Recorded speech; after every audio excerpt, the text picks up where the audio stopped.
to be very precise, the little village where we are, Cormòns, has been under the Austro-Hungarian Empire for almost 400 years and then moved to Italy after the First World War. As most of the listeners can understand from my name and my last name, I'm not typical Italian Mario Rossi. My family has both on my mom's and my father's side a Slovenian origin, and still today we speak Slovenian at home. So the region where we live, it's really, as you said, a big cross of cultures and history between Slavic, Italian, and Austro-Hungarian origin and root.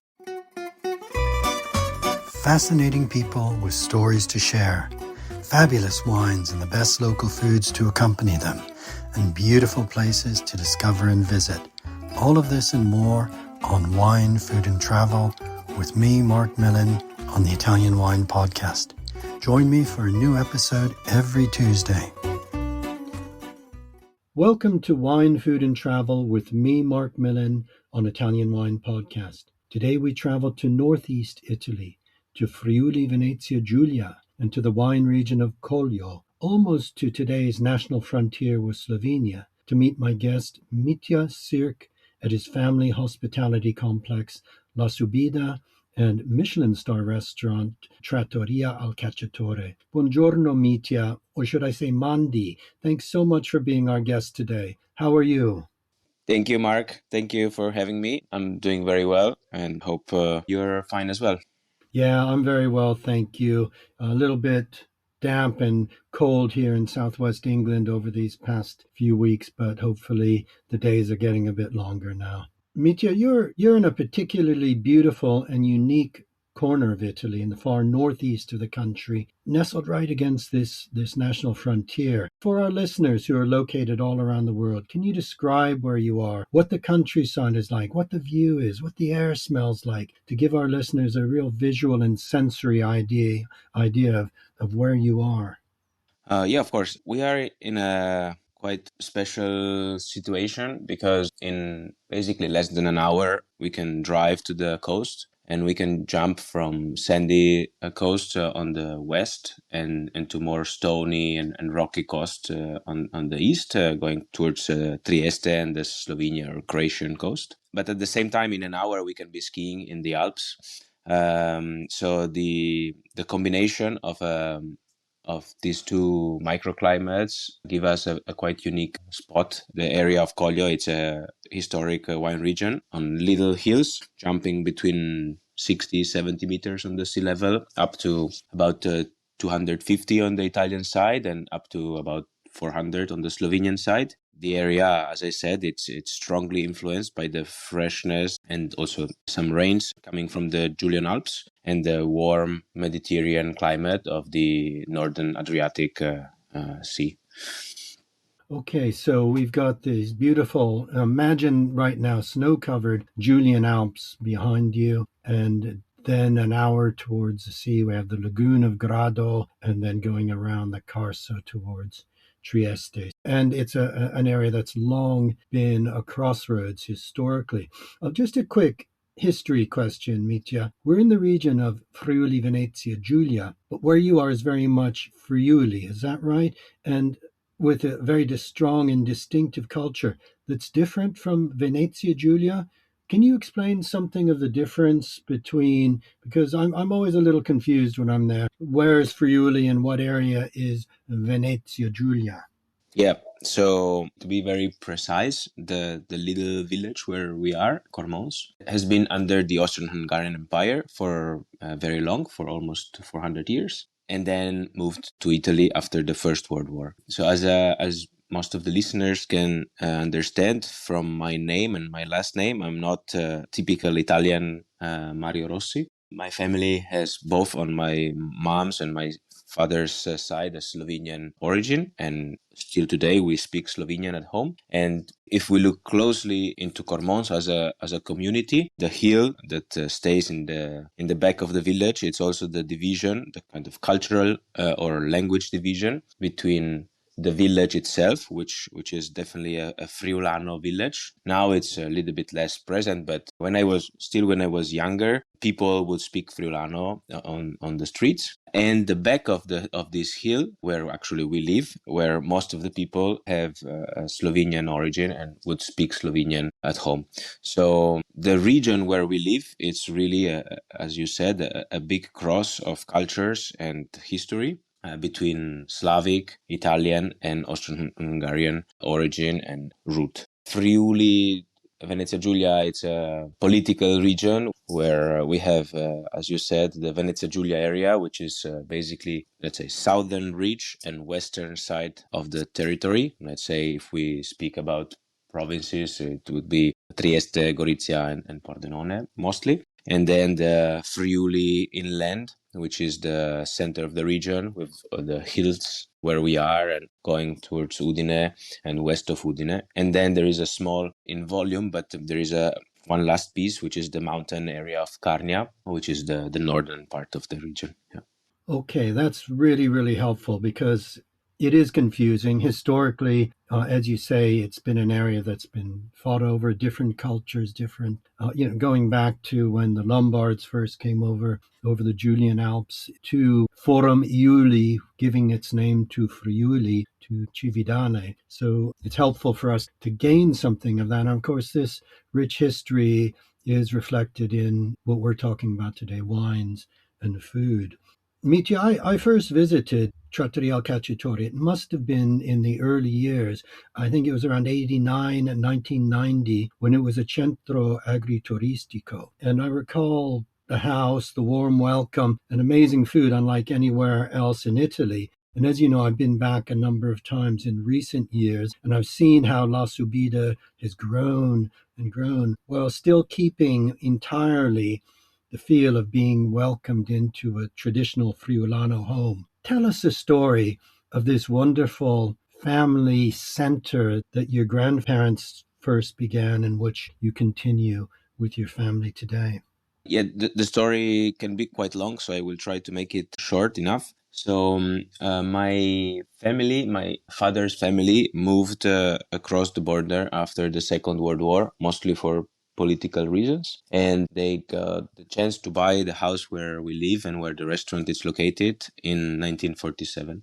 As they were doing previously in their previous home, beside farming fruit and vines and gardens, they would also do, let's say, a small hospitality work. So immediately they opened a little room to serve food and drinks to the people who would stop. And that was a very important decision because Italy was in a very tough economical situation. Also, if we can recall that in the 50s, the 60s, and the 70s, the climate conditions were not often the best for farming. So having an income for the family that would not be related to the vintage evolution was very important for the family sustainability. So in the first basically 25 years, that was just a way to survive. But then in the late 70s, when my parents get married, they decided to start, let's say, a dream, to start a business where the dream was the engine, or actually the work was the engine for the dream. And so their life was, of course, based on their daily work, but not just with the idea of ending the shift, but to build something for the future. So the first decision was to close the original hospitality spot because the family needed a little bit of time for themselves as well. So they transformed, let's say, today's bar, a place where it was open from early in the morning till late in the evening for people who would stop for food, but would stop also to drink and play cards or just to read the newspaper and drink a coffee. And they closed that original place and they opened the official Trattoria Al Cacciatore, which was what we would say today a restaurant, as an idea of place where you would stop only for lunch or dinner. A few years later, they decided to invest. That was 1982. Between 82 and 84, they decided to invest, first of all, by building a small osteria across the road with the desire of having a place, again, for the local people and for the people who were missing that everyday spot where to meet and to have a little bite or just to enjoy some hours during the day. The osteria was rented to a local family, and that family took care of the osteria for almost 30 years till 2013, when we officially got in charge directly as a family of that place as well. As well as the osteria, in the 82-83 year, my parents built two houses in the forest, in the wood that surrounds the property, with goal of having a place for the first tourist to stop. So Friuli is still not a very touristic region, but 40 years ago, tourism was definitely something unknown. To give you an idea, in the province of Gorizia, which is our province, beside the city of Gorizia and the little town of Grado on the coast, our estate, our property, is the third license of accommodation. So there was actually no tourism 40 years ago, and my parents made this huge bid on business that in their mind was starting to grow, and actually it worked well. So after basically 10 years, 12 years, the first the first six rooms for tourists were not enough, and they decided to double accommodation facility, and in 94 we built six other apartments. And then from that point on, the family was more and more involved in growing, not that much in volume, but in quality and in philosophy of work. Okay. Yeah. Okay, that's an amazing story. And I just want to recap for our listeners out. So this is 1947. This is at that critical moment in history after the end of the war, when Yugoslavia and Tito were in Slovenia, when there was a hard frontier, not an easy frontier to cross. Is that right? And your family then decided to leave what would have been Yugoslavia to come in to Friuli at that moment. Is that right? Is that what happened? Yeah, Yep. exactly. Okay. And it was also a time when, for the second time last century, when this area had been a battlefield, and the wine growers, the farmers who had lived by agriculture, were really having to rebuild yet again. And it was a very important time for wine, because there were decisions taken to concentrate on quality, to concentrate on particular grape varieties, that's led to the wine regions being so outstanding today. So your family was very much there at this critical moment of redevelopment of your corner of Italy. Yeah, we were lucky. I think my parents were really smart and lucky at the same time, because they decided to follow the energy of the moment, and they were lucky that they choose a business which was not so high in concurrence as the wine business at that time, but that worked well if we look back in these last 50 years of life. Yeah. Okay, well, as I say, I visited it with my wife. We were researching our book, The Wine Roads of Italy, at the time, which was published in 1991. And we came to Collio and we came to Al Cacciatore in those early years. And as I say, I've seen it grow. I've seen how things have happened as you've described, and appreciated and enjoyed your warm hospitality. I think the main character that has never changed through the whole family evolution and business evolution is it's still nowadays a milestone in our work. It's to be hosted by the family. It's the fact that every guest is interacting directly with us. It's on one hand not the easiest situation to handle sometimes, but at the same time it makes the guests that enjoy our presence and our feelings feel very special, feel very friendly and part of the family immediately. And that has always been a key instruction or direction that my parents gave us, and we are following the same path nowadays.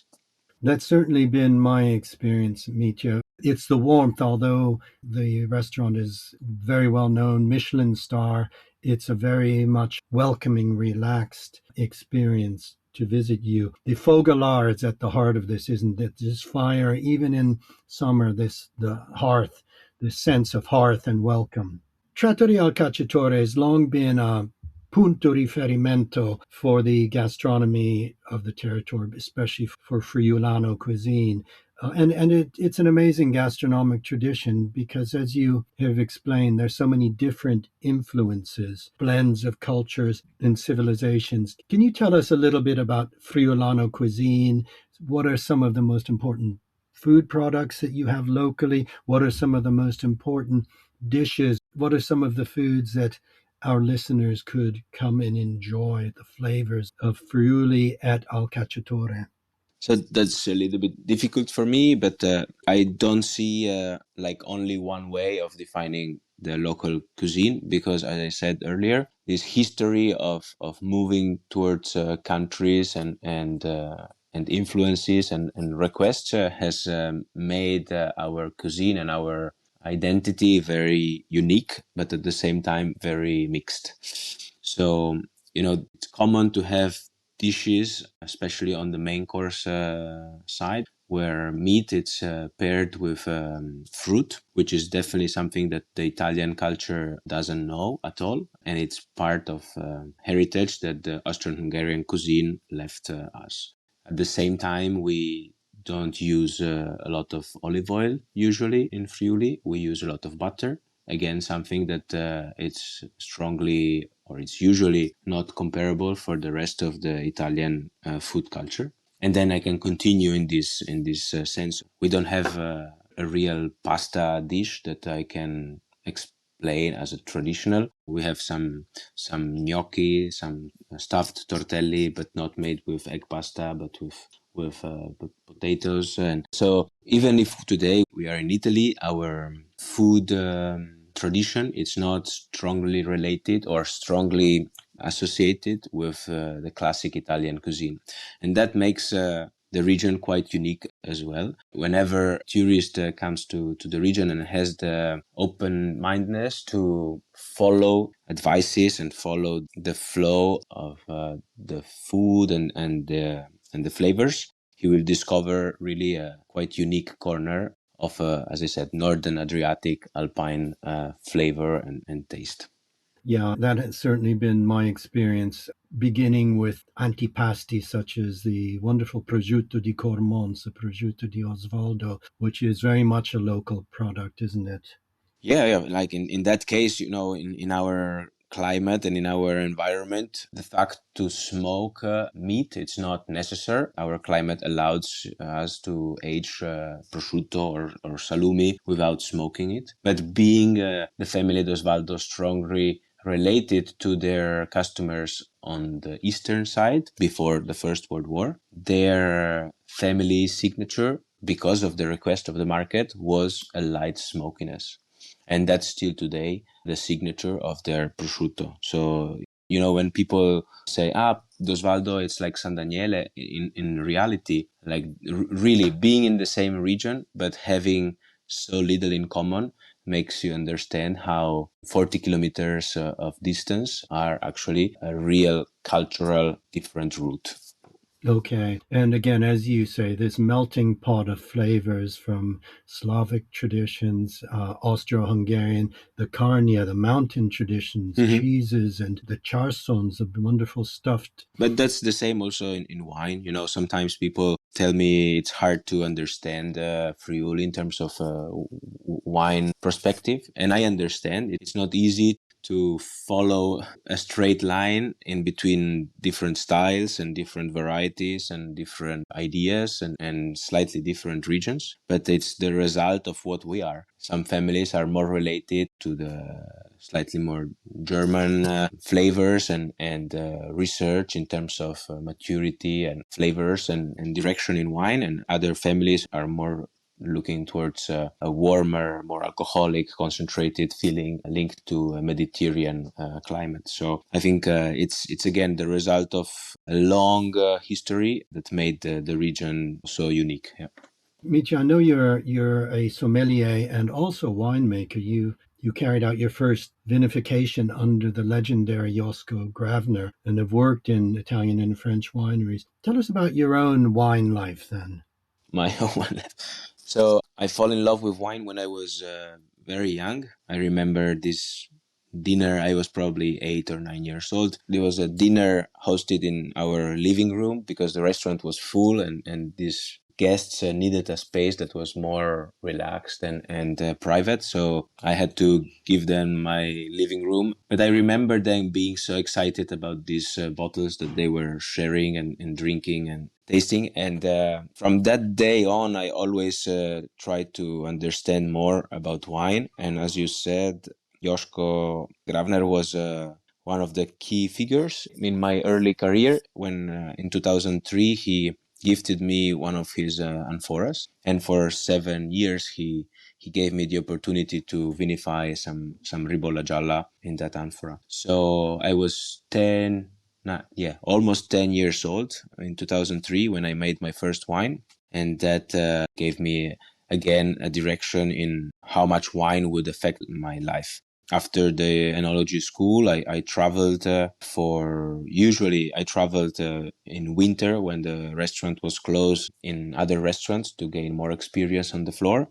And then I was traveling in September for gaining more experience in wineries and other regions making wine. So in 2016, I decided to start a small wine production again, officially, not just a kid dream. And I decided to focus on one of the local white grapes, which is the Tokai Friulano variety, with the desire of allowing people to discover the flavors of the ponca soils and the small microclimates between Collio Orientali and Berda linked to the Friulano. So the idea is a little bit to follow a certain tradition, which is not ours, but tradition that I respect and I learned from other regions where the single vineyard and the single microclimate affects the flavor of a wine. And the second one, it's linked to use this tradition and promote the flavor of this unique hillside area where I live. Okay, let's just focus a little bit on this area and on wines here. Tell us a bit about ponca and what ponca gives to wine, this unique soil that we find. Yeah, so ponca, it's a local name for a soil that technically would be called flesh. And if you have in your mind the shape of a mille-feuille, of a cake, you can replicate that in stones. So underground, deep underground, we will see straight lines of sandstone and marl going up, one above the other. And that's the result of sedimentary formation due to a low sea, usually with very hot temperature and short cycle in terms of life. So basically, if you have an idea of what a lagoon is, a tropical lagoon, that lagoon would allow some plants to grow and develop. And then after centuries or millennia, this lagoon would dry out and would create a layer of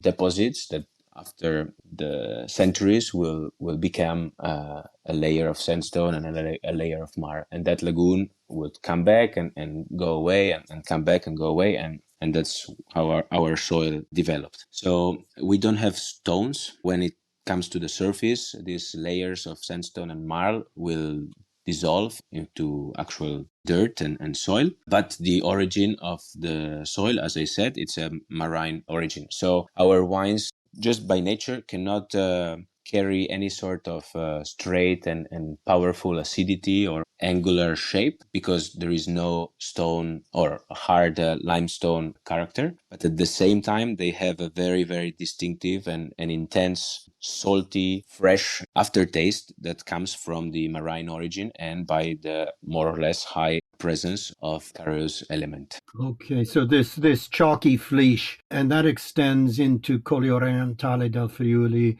as well as. More or less all the local hills, starting west in Collio Orientali, moving east into Collio, Berda, and the Vipava Valley, shares a similar type of soil. Definitely same type of origin, but then depending on erosion and formation, the presence of sandstone or a higher presence of marl will change and develop slightly different soils.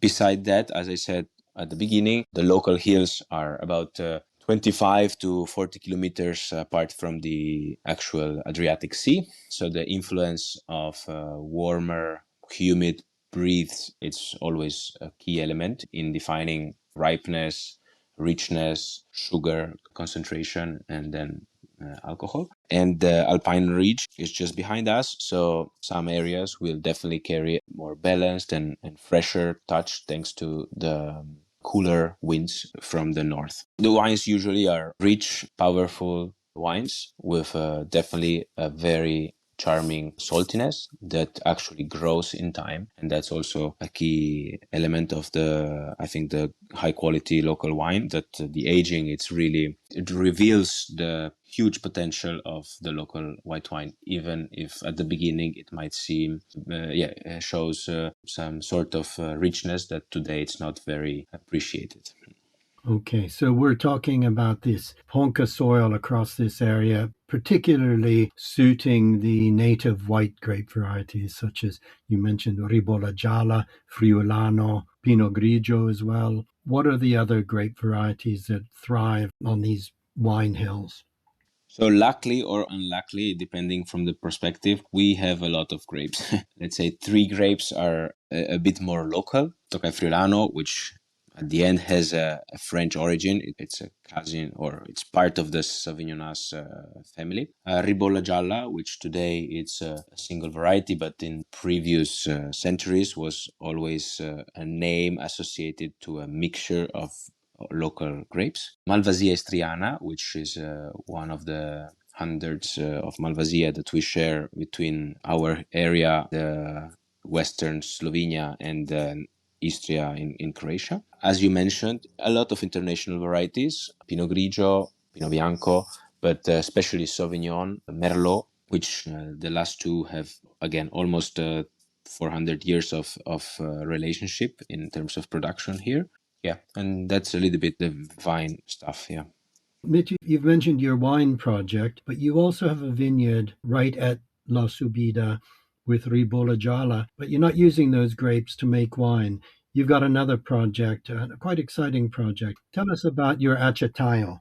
Yes. So one of my father's big passions is vinegar. It's not balsamico. It's a straight sour and powerful vinegar that he always made, as all the families in a farming region.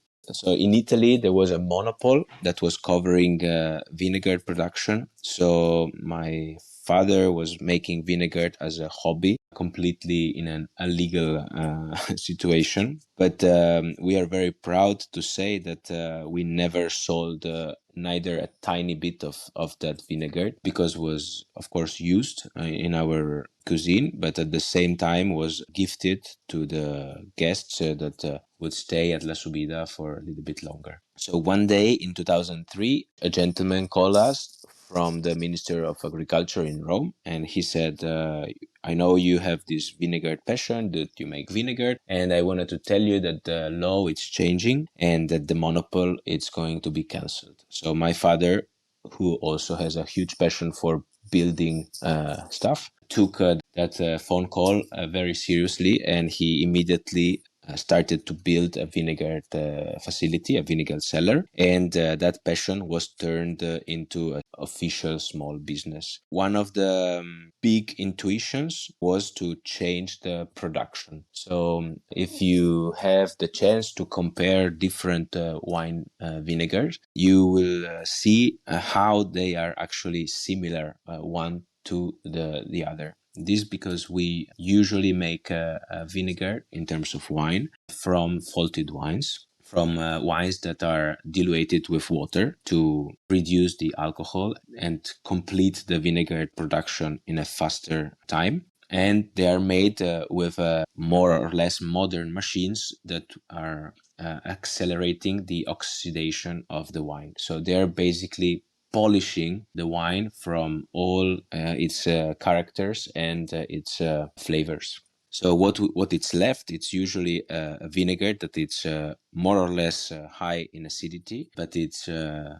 empty in the taste, in the feelings, and in the deepness. We realized that vinegars that are linked to fruit and not to wine carry a much stronger flavor and profile of the fruit that was chosen at the beginning. And we started to analyze how that vinegar was produced. And we realized that we have our own fruit, which are grapes, and we could actually make vinegar from grapes, which of course are going to be fermented, and then more or less officially they're turning into wine. But the main character was that the fruit was entering the vinegar cellar and not a winery, and that the fruit was kept in terms of juice, of course, of the pulp, of the seeds, of the skin, together with the juice, the fermented wine, and the fermented vinegar. So this long maceration, which usually it's long up to 1 year, allows us to preserve as many flavors as possible from the original juice or wine into the finished vinegar. So we have the feeling that the aceto d'uva that we are making has the ability of being, yes, a very sour, very strong vinegar that can be used, of course, for your salad and for many other recipes, more or less traditional. But at the same time, it's a product that has a very distinctive saltiness, thanks to the terroir where it's coming from. I would almost say a sweet taste linked to this richness that usually it's completely gone in other type of vinegars. Okay, so this is an amazing vinegar. I always bring some back with me. I even bring back the little spray bottles because it is such a distinctive and powerful vinegar that just a little spritz onto food really can give a lift to it. Is vinegar very much an important element in the cuisine at Al Cacciatore? I often compare vinegar to salt and pepper because nowadays we lost a lot of the culture or linked to the sour products. But back in the days was really a key element in the everyday life of a person. So I believe, as you said, with the spray bottle, that you can start using that vinegar as you use salt and pepper. When we add salt to the water that is used for cooking pasta, we are not looking to make that pasta salty as much as we cannot eat it. We just need a touch of that flavor to make the pasta more balanced and more interesting in terms of flavor taste. Yeah. So the spray allows us to reduce the volume and the quantity of vinegar that we are actually adding to the dish, but to use that acidity to make the dish taste cleaner, taste stronger, taste fresher, to be a little bit more easier to digest. So yeah, the acidity, and then you can use acidity from many different origins. You can use soya vinegar, you can use a slice of orange or a slice of lemon. If you like, you can use our vinegar, of course, but the concept is that we would like that acidity becomes something that we cannot say no in our everyday food choice. Okay, that's really, really interesting. The vivacity that lifts a dish. And I certainly found that. We made a really fun little booklet. It's called The 100 Ways of Using Vinegar Beside the Salad Bowl. And yeah, we printed that book, but for those of you who are not able to come to see us, on our website, on the Aceto Sirk website, there is a PDF version that you can just download and read. And the idea is really to give you 100 little tips of what we might have been eating the whole life, but might taste better with a little bit of acidity. Okay, that's great. Mitja, just to recap then on what our listeners could discover at La Subida. We have the Trattoria Al Cacciatore. That's wonderful. Is it a hunting lodge? Was this a hunting lodge? It's a big building. It looks like it was somewhere people came to hunt. No, no, no. The name Al Cacciatore, the name of the restaurant, is just linked to my father and my grandfather passion for hunting. But no, it's not a big hunting area here. So we have just some of the local small deers and some wild boars and then pheasants and wild rabbits, which it's not a, no, we don't Okay. have like hunting tourism or stuff like that. No.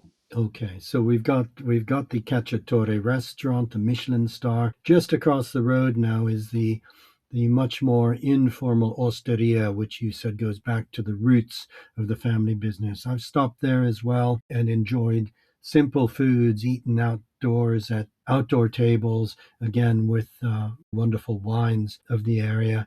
And then you have the apartments, which really lead you through the woods. They're self-contained units where people could really immerse themselves in Collio, in their experience of the area. So it's quite a unique hospitality center. How many rooms did you say you have now? Too many. No, we have 21 now. 21. Is it open all year round? Yes, we closed just for a few weeks in February, but beside that, it's always open. When are the busiest times? Is it mainly summer?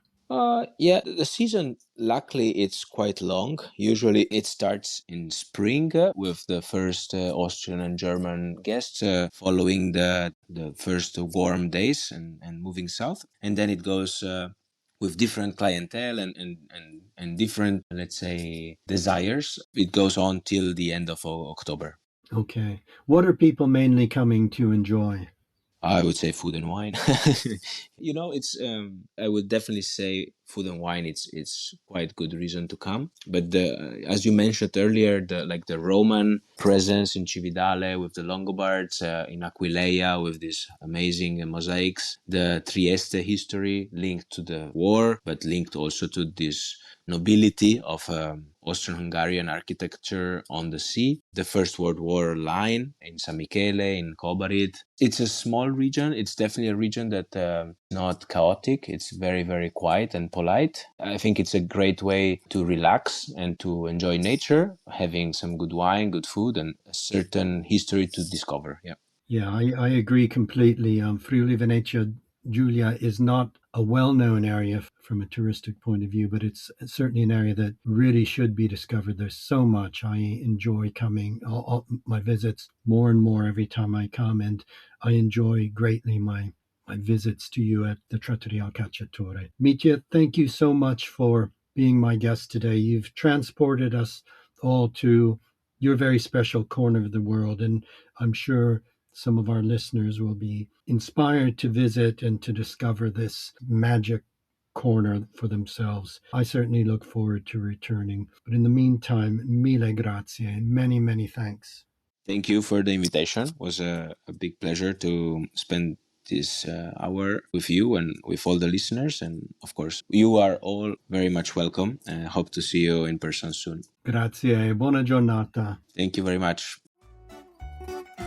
We hope today's episode of Wine, Food and Travel with me, Marc Millon, on the Italian Wine Podcast has transported you to somewhere special. Please remember to like, share, and subscribe wherever you get your pods. Likewise, you can visit us at italianwinepodcast.com. Until next time, chin chin.